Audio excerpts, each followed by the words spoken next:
चलिए स्टार्ट करते हैं आज पुलिस एक्ट 1861। देखिए, उत्तर प्रदेश सहायक अभियोजन अधिकारी परीक्षा 20 मार्च को होनी आपकी प्रस्तावित है। और यहाँ पर आपको मैं एक जानकारी बता दूँ कि जो पेपर होता है लॉ का 100 नंबर का, उसमें आपकी 15 नंबर की जो है पुलिस एक्ट और रेगुलेशन आता है, जिसमें से पुलिस रेगुलेशन हम करा चुके हैं 2 पार्टों में आप लोगों को। और एक बात मेरी याद रखिएगा, जैसे मैंने आप लोगों से पहले ही कहा था कि ये आपका जो रहता है रेशियो रहता है लगभग आपका 7, 8 या 6 नंबर का, इस तरीके से ऊपर नीचे होता है। ठीक है, 7, 8 का मोस्टली रहता है, कभी कभी 6, 9 का भी आपका हो जाता है, लेकिन ये वाला एवरेज ज़्यादा रहता है।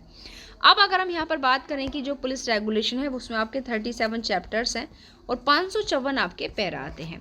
लेकिन उसमें मैंने आपको 2 वीडियोस बनाई हैं। और एक बात मैं आपको बता दूं, आप स्टडी के उस लेवल पर हो जहाँ पर आप ये समझ सकते हो कि किसी भी एग्ज़ाम के अंदर जब हम तैयारी करते हैं तो हमारा 100% आ जाए, ये थोड़ा सा 1% चांस होते हैं। मैं ये नहीं कह रही कि बिल्कुल नहीं आ सकते, बिल्कुल एक्सेप्शन हर चीज़ का आप विधि पढ़ रहे हो तो 100% आपका तैयार किया हुआ आ जाए, वो 1% की बात है। लेकिन हम लोग जो तैयारी करते हैं उसका 90%, 95% तक आ जाता है। तो मैं ज़्यादा बड़ी बात नहीं कहती, लेकिन मैंने रेगुलेशन की जो 2 वीडियोस आप लोगों को दी हैं, याद रखिएगा जो आपका 8 या 7 का रेशियो रहता है, लगभग आपको 6 क्वेश्चन तो मैं बिल्कुल गारंटी दे रही हूँ, और बिल्कुल सारे ही आ जाएं तो कोई बात नहीं, लेकिन 6 की बिल्कुल गारंटी है कि आपको उसी PDF और 2 वीडियोस से आपको पूरे प्रश्न मिल जाएंगे। दूसरी बात, फिर एक बार वो रिपीट कर दूँ रेगुलेशन की बातें कि भाई चैप्टर्स 30 के 37 आपको याद होने चाहिए।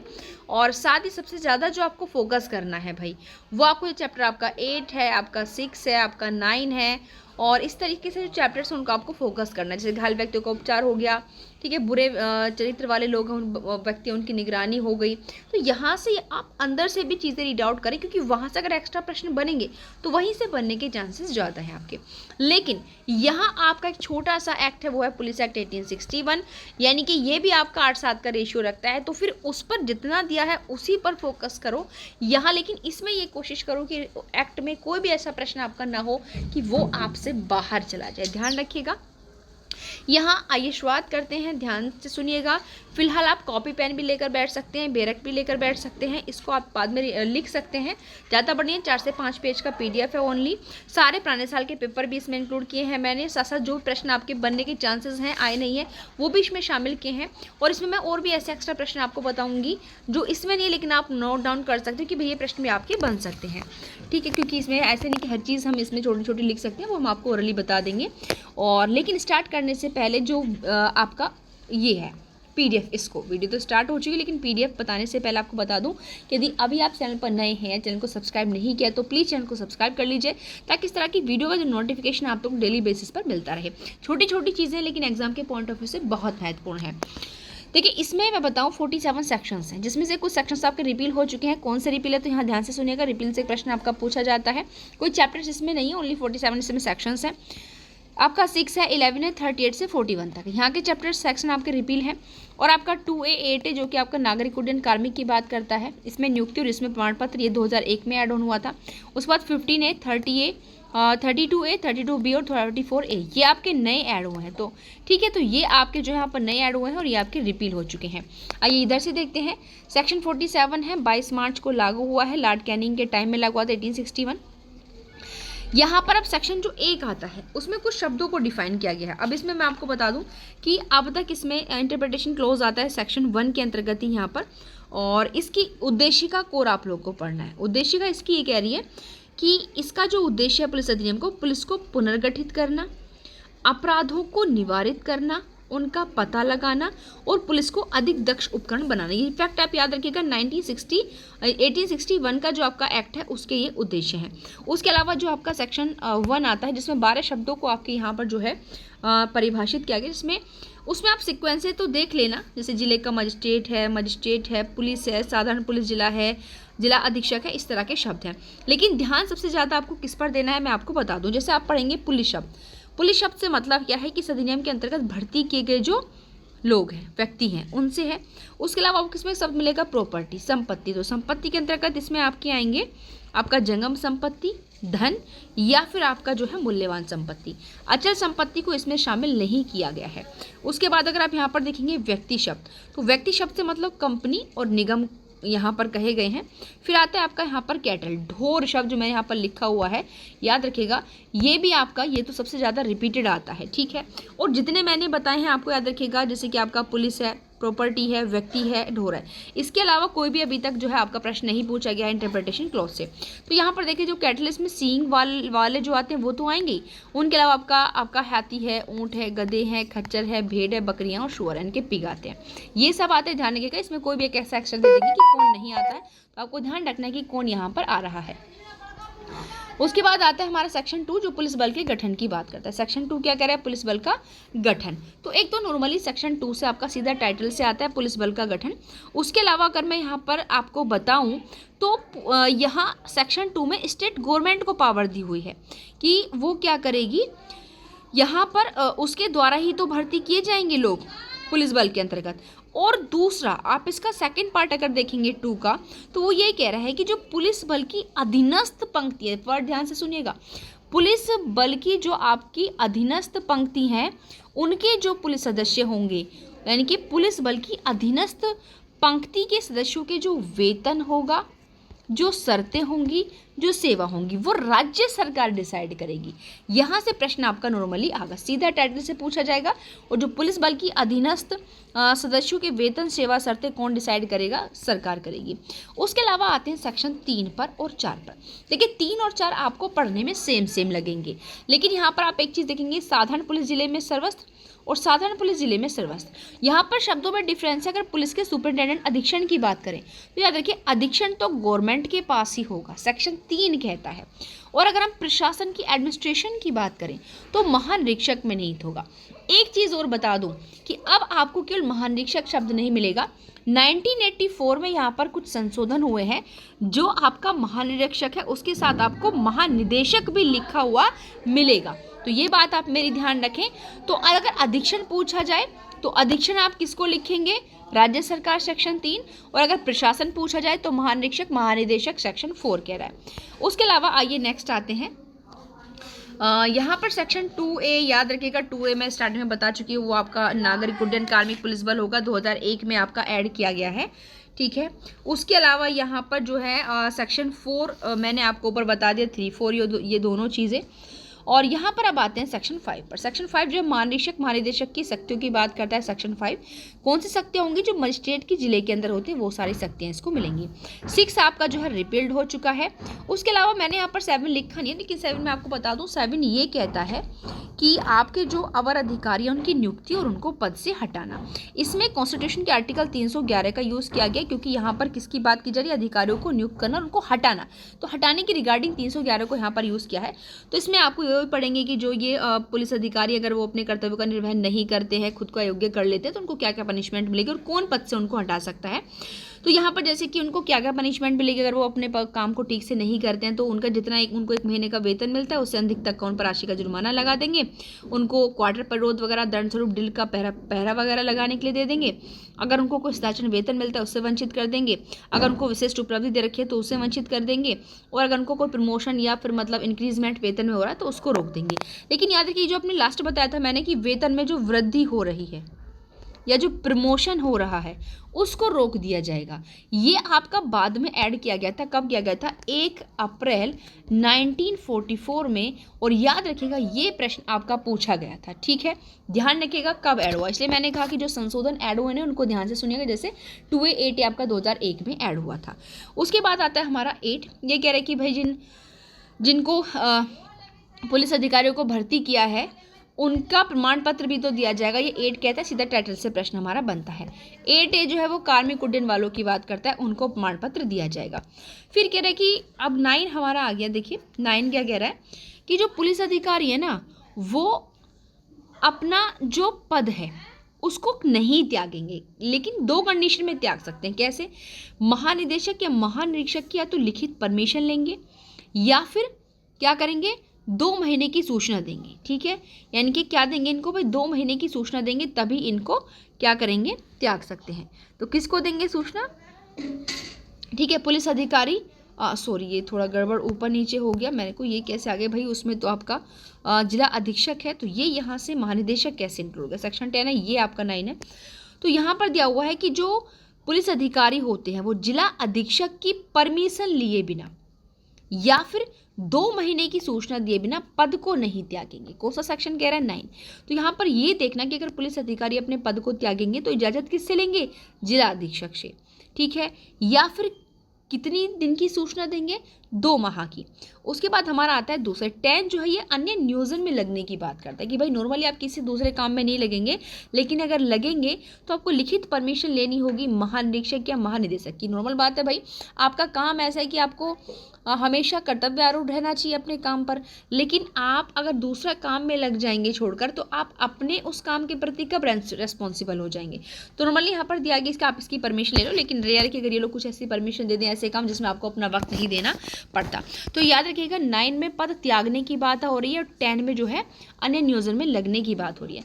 सेक्शन 12 से सीधा टाइटल से प्रश्न बनने की संभावना है और यहाँ से कुछ नहीं बनता कि महानिरीक्षक की नियम बनाने की पावर किसको है? महानिरीक्षक या महानिदेशक को। और ये आपका जो है 12 में 11 आपका रिपील कर दिया गया है।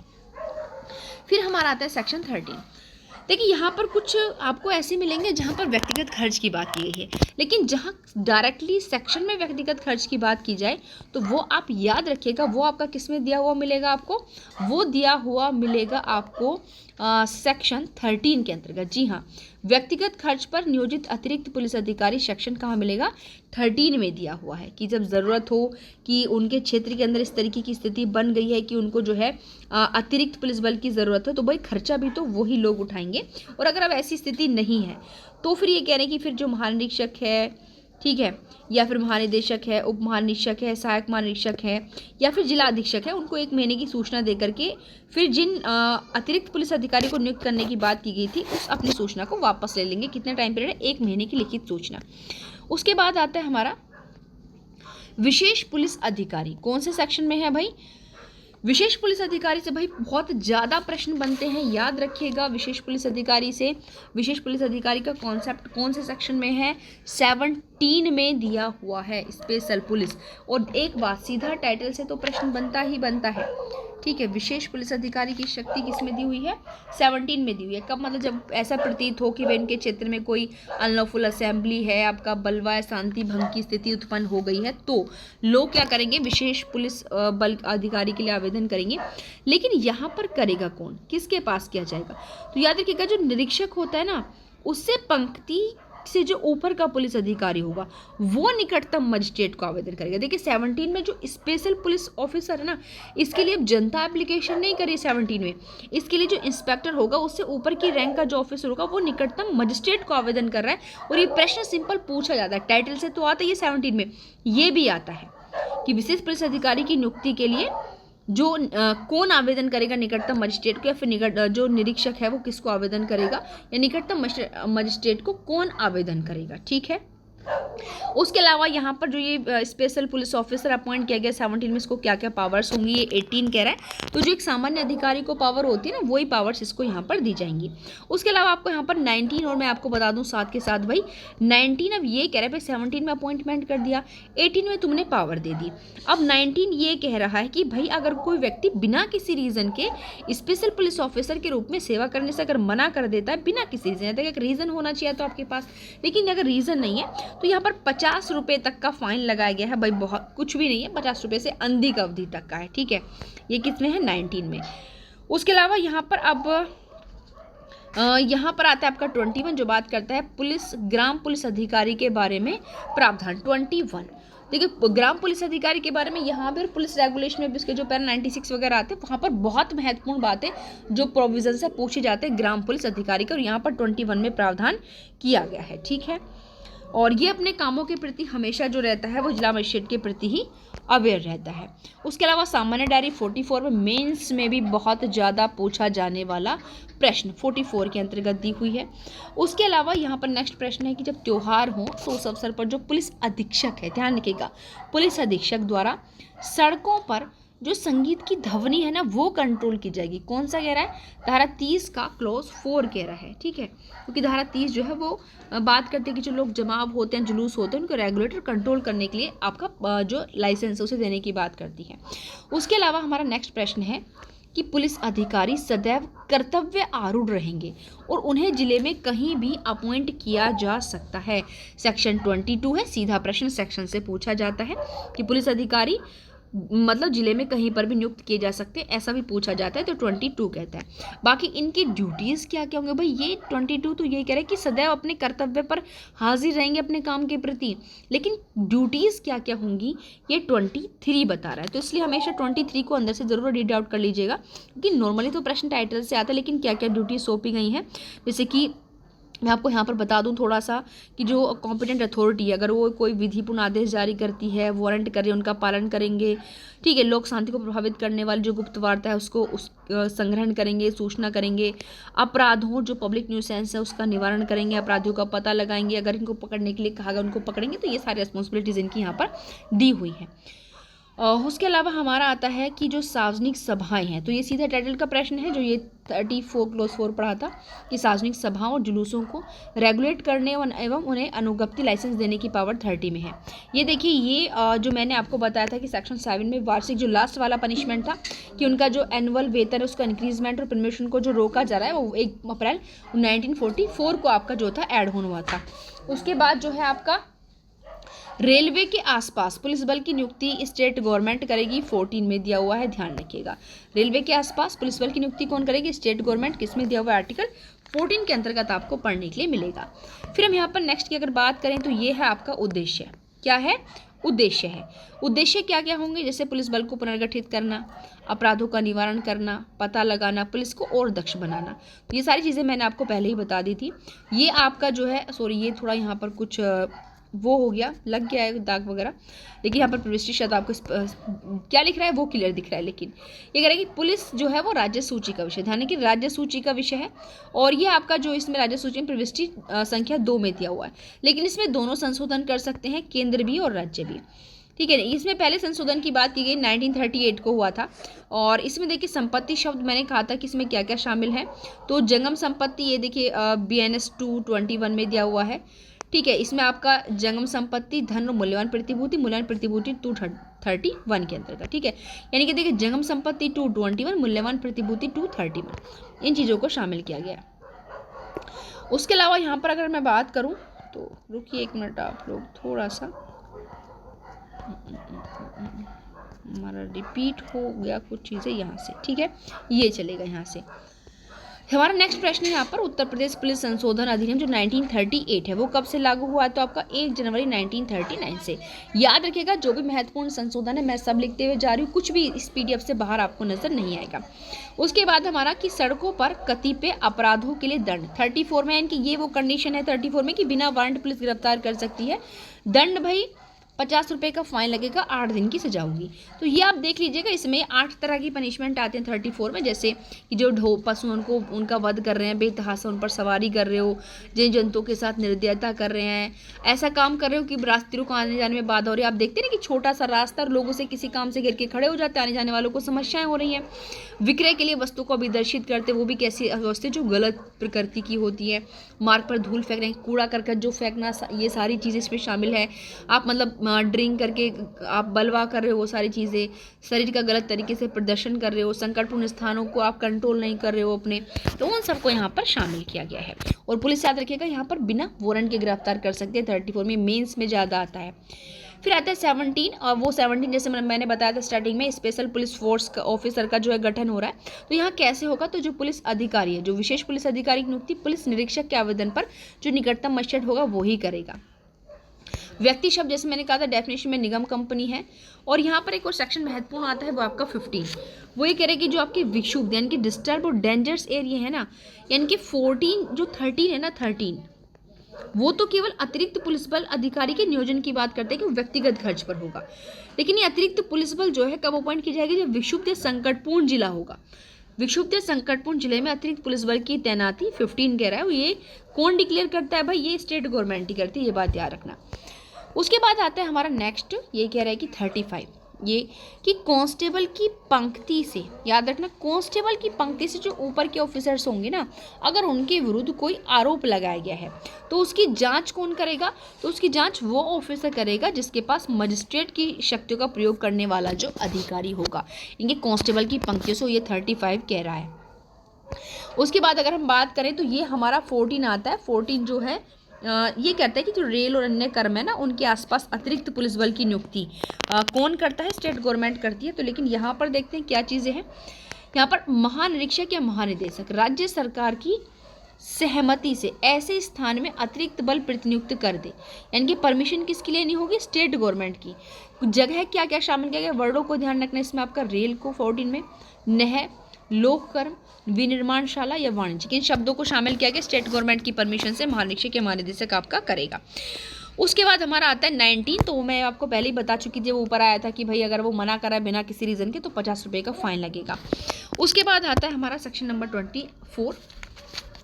24 कह रहा है कि पुलिस अधिकारी इतला देंगे, मतलब किसी सामान्य वारंट के बारे में। 24 कह रहा है, वैसे कोई प्रश्न नहीं बना, लेकिन फिर भी आप सादा डायरेक्ट जो था टाइटल से देख लीजिए कि अभी पूछा जाए पुलिस अधिकारी द्वारा इतला, तो कौन से सेक्शन में? 24 में। नेक्स्ट है कि पुलिस अधिकारी जो लावारिस संपत्तियां होती हैं ना, किस में लेंगे? अपने भार साधन में लेंगे। कौन सा कह रहा है? 25 कह रहा है। सबसे पहले सीधा टाइटल से प्रश्न बनता है कि दावाग्रस्त संपत्ति को अपने भार साधन में कौन लेगा? तो भाई भार साधन में तो सबसे पहले पुलिस अधिकारी लेगा ना, 25 कर रहा है। फिर उसको किसके पास देगा? अब 26 कह रहा है कि अब उसको जो है मजिस्ट्रेट को सौंप देगा। मजिस्ट्रेट क्या करेगा? डिक्लेरेशन निकालेगा और डिक्लेरेशन से 6 महीने के अंदर उसको उपस्थित होना होगा। ये कौन सा कह रहा है? 26 कहता है, ध्यान रखिएगा, ठीक है। अब यहाँ पर हमारा नेक्स्ट है कि पुलिस अधिकारी न रहने पर, भाई आपने पढ़ा 8 में क्या कहा कि उसको अगर पुलिस अधिकारी तो उसको प्रमाण पत्र दे दिया। भाई पुलिस अधिकारी के रूप में अपॉइंट किया तो उसको सर्टिफिकेट देंगे ना, लेकिन अगर अब तुम पुलिस अधिकारी नहीं हो तो सर्टिफिकेट तुमको लौटाना होगा। कौन सा कह रहा है? 28 कहता है, ध्यान रखिएगा। 28 कह रहा है कि पुलिस अधिकारी अगर नहीं रहे तो प्रमाण पत्र दे दोगे, लेकिन अगर देने से इनकार कर दिया तो 100 रुपये का फाइन है और आपका 6 महीने की सजा है। बस इतना ही, इससे ज़्यादा कुछ भी नहीं आता। उसके बाद यहाँ पर हमारा आता है कि भाई अगर कर्तव्य की उपेक्षा करो, भाई कर्तव्य आपने 9 में पढ़े। 9 क्या कह रहा था? आप पद नहीं त्यागेंगे। 10 क्या कह रहा था? अन्य नियोजन में नहीं लगेंगे। तो आपकी सारी रेस्पॉन्सिबिलिटीज़ तो हैं। 22 में कर्तव्य आपके, 23 में आपको कर्तव्य दिए हुए हैं, लेकिन आप क्या कर रहे हो? अपने कर्तव्यों की उपेक्षा कर रहे हो। कौन कह रहा है? 29 कह रहा है। तो अब इसमें कितनी पनिशमेंट होगी? तो कर्तव्य आदि की उपेक्षा करने के लिए 3 महीने तक की सजा और 3 महीने तक का तो कारावास होगा, और जितना आपका 3 महीने तक का वेतन होता है ना, उतना आपको जुर्माना जो है यहाँ पर दिया जाएगा। उसके बाद केस डायरी का उपयोग अभियुक्त नहीं कर सकता। ये मुकुंदलाल के केस में कहा गया था वर्सेस भारत संघ। और ये 29 का एक मामला आ जाता है कि धारा 29 के अंतर्गत दोषित किए गए पुलिस अधिकारी के विरुद्ध विभागीय जांच नहीं की जा सकती। उत्तर प्रदेश राज्य बनाम हरीश सिंह। और बाकी पुलिस लोक सड़कों इत्यादि पर व्यवस्था जो है वो क्या करेगी? बनाकर रखेगी। किस पर? जो आपकी लोक सड़कें इत्यादि होती हैं। और ये सेक्शन यहाँ पर है 31, ध्यान रखिएगा कि पुलिस जो आपके पब्लिक मार्ग होते हैं ना, उन पर व्यवस्था बनाएगी। 31 कह रहा है। अब कि अन्य विधि के अधीन अभियोजित करने की शक्ति यहाँ पर प्रभावित नहीं होगी। मगर आप किसी यहाँ पर भी अभियोजित कर रहे हो, अदर लॉ के अकॉर्डिंग कर रहे हो, तो कोई इफेक्ट यहाँ पर नहीं पड़ने वाला है।